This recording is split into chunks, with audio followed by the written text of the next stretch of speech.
Hello friends, welcome back to my channel. আমার নতুন একটি ব্লগে তোমাদের সবাইকে স্বাগত জানাই।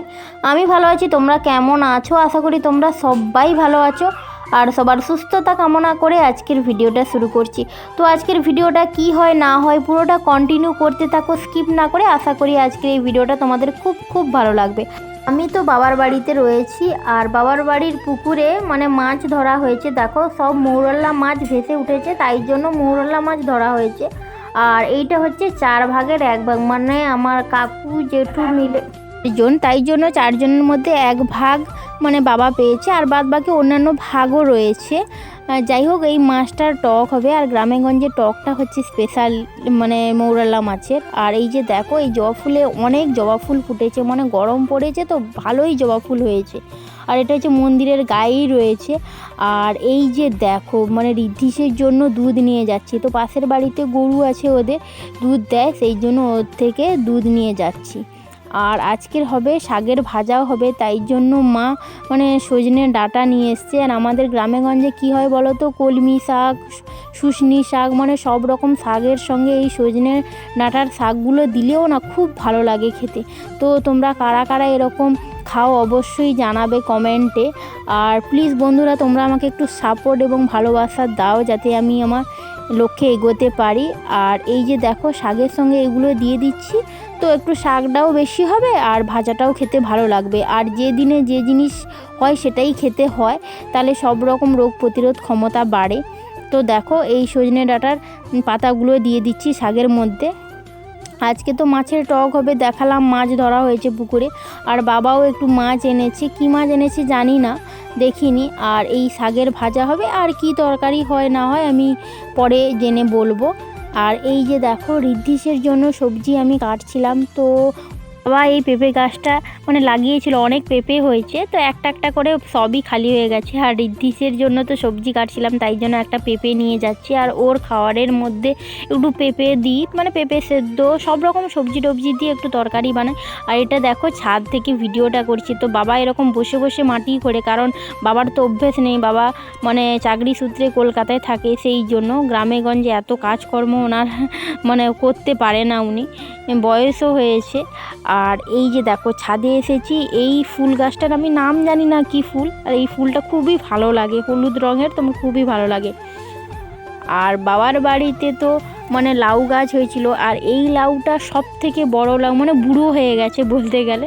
আর ভেতরটা খালি দেখো, বাবা গোল করে মুখটা কেটে রেখেছে সুন্দর করে। আর ভেতরে দেখো, এই যে বীজগুলো রয়েছে, এই বীজগুলো এখানে 150 টাকা করে কেজি বিক্রি হয়। এগুলোকে ভালো করে ধুয়ে রোদে শুকনো করে ভালো করে দিলে তবেই অনেকগুলো হলে এরকম কেজি 150 টাকা।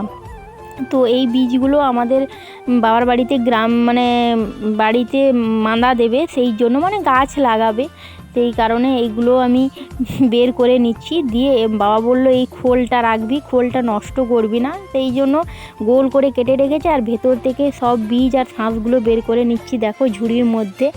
আর তোমাদের কেমন লাগছে এই গ্রামেগঞ্জের পরিবেশ, সব কাজকর্ম অবশ্যই কমেন্টে জানাবে। আর আমার বাড়ির সামনেটা যেমন অনেকটা, আমার বাবার বাড়ির সামনেটা অল্প জায়গা, যেহেতু আমার বাবা কাকু মিলে 4 জন, তাই জন্য 4 জনের ভাগ হওয়াতে জায়গাগুলো অল্প অল্পই, তো পাশাপাশি সমস্ত ঘর রয়েছে। আর এই যে দেখো, এই যে দানা দানা রয়েছে না কালো কালো মতো, এইগুলো হচ্ছে লাউ গাছের বীজ। তো এইগুলো লাগালে আবার সেই লাউ গাছ হবে। আর আমি ভেতর থেকে জল শাঁস সমস্ত বের করে ওটা রেখে দিচ্ছি। বাবা কি করবে বললো আমি জানি না।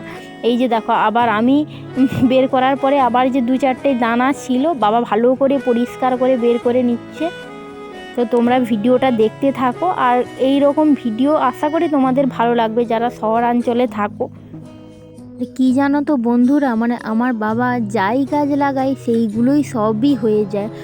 দেখো, বেগুন গাছ থেকে, ঢ্যাঁড়স গাছ থেকে, আর ওই যে লাঠি পোতা রয়েছে না অল্প অল্প জায়গা করে, সেইগুলো ঢ্যাঁড়স গাছ লাগিয়েছে। আর এই যে দেখো, এই আমার বন্ধু আর বড়দিও এসছে, তো একটু লজ্জা পাচ্ছে ভিডিও করতে। বন্ধু কি আমার বাবার বাড়ির পাড়ায়, বন্ধু বলো, এক ক্লাসে পড়েছি, বোন বলো, সবই।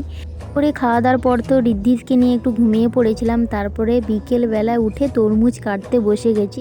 বাবা এই তরমুজটা বাজার থেকে এনেছিল, আমি এসেছি সেই জন্য। আর তরমুজটা খুব সুন্দর, মানে সাদা নয়, পুরোটাই লাল, তার জন্য খুবই মিষ্টি হয়েছিল আর খেতেও ভালো লাগছিল। কারণ সব রকমের তরমুজ মানে সব ভালো হয় না, তো এইটা খুব ভালো পড়েছে। আর আমি তো কাটছিলাম আর ঋদ্ধিস বারবার আমার কাছে চলে আসছিল ওই তরমুজগুলো নেবে বলে, তো ওকেও অল্প অল্প করে দিচ্ছি। আর ও তো নিজে থেকে খেতে পারে না, যাই হোক নিয়ে খেলতে বসে গেছে। আর মা বিকেলবেলায় ঘর ঝাড়ু দিল আর একটু দিদি নাম্বার হচ্ছিল, টিভিতে দেখছিল। আর বাবা তো সব সময় মানে বাড়ি মানে খুঁড়ছে, মানে এটা সেটা গাছ লাগাবে। আর বাবার হাতে সব গাছই হয়ে যায়। আমরা লাগালে কি হয় যে কোনটা হচ্ছে কোনটা হয় না, কিন্তু বাবা যাই গাছ নিয়ে মানে লাগিয়ে দেয় সবই হয়ে যায়। তোমরা তো দেখতেই পেলে আমার বাবার বাড়িতে দুইজন মানে এখন আছে। এখন বলতে বাবা তো থাকে না, বাবা তো মানে চাকরি সূত্রে কলকাতায় থাকে। তো আমি এসেছি বাবার কারণেই, বাবা এসেছে বলে দেখা করতে এসেছি। তো বাবা এইবারে আমার বাড়িতে গেল না সেই জন্য। আর মা থাকে আর দাদু সবার কাছেই খায়। আর আমার বাবার বাড়িতে কেউ নেই, কারণ আমরা দুই বোন, ভাই নেই, সেই জন্য আর কেউ নেই, ছোট্ট পরিবার।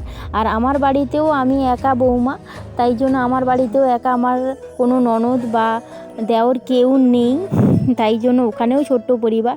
আর তোমাদের সঙ্গে কথা বলতে বলতে দেখো এই যে তরমুজ কাটা হয়ে গেছে আর মা ঋদ্ধিসকে কীরকম তরমুজ খাওয়াচ্ছে দেখো।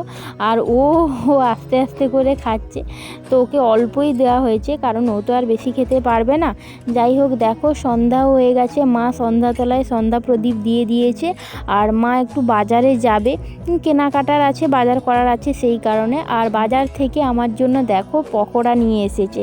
তো আমার এই তেলে ভাজা পকোড়া, চাউমিন, এগরোল এইসবই খেতে খুবই ভালো লাগে। আর বন্ধুরা এগুলো কার না খেতে ভালো লাগে, বিকেলবেলা গরম গরম হলে আলোই তো ভালো লাগে। আর এই যে দেখো দাদু সন্ধ্যাবেলায় এসছিল, সেই কারণে তরমুজ ছিল কাটা হয়ে, তো দাদুকে দেওয়া হয়েছে। তো দাদু বেশি তো খেতে পারে না, একটা দুটো নিয়েছে। আর ঋদ্ধিসকে দেখো নেওয়ার জন্য হাত বাড়িয়ে আছে একদম, মানে ও খাক আর না খাক আমরা যা খাই মোটামুটি ওকে দিতেই হবে। আর রাতের রান্না হয়ে গেছে, রাতে হয়েছিল রুটি, আলু আর পেঁপে আর গাজর দিয়ে তরকারি, আর তার সঙ্গে ছিল কলা। তো এই হচ্ছে রাতের খাবার। আর ঋদ্ধিস ঘুমিয়ে গেছে, আমিও বিছানায় চলে এসেছি খাওয়া দাওয়ার পরে। তো আজকের ভিডিওটা এই অবধি, কেমন লাগছে অবশ্যই জানিও। নেক্সট অন্য কোনো ভিডিওতে তোমাদের সঙ্গে দেখা হবে। সবাই ভালো থাকবে, সুস্থ থাকবে। আর আমার ভিডিওগুলো ভালো লেগে থাকলে সবাই চ্যানেলটাকে সাবস্ক্রাইব করে দিও।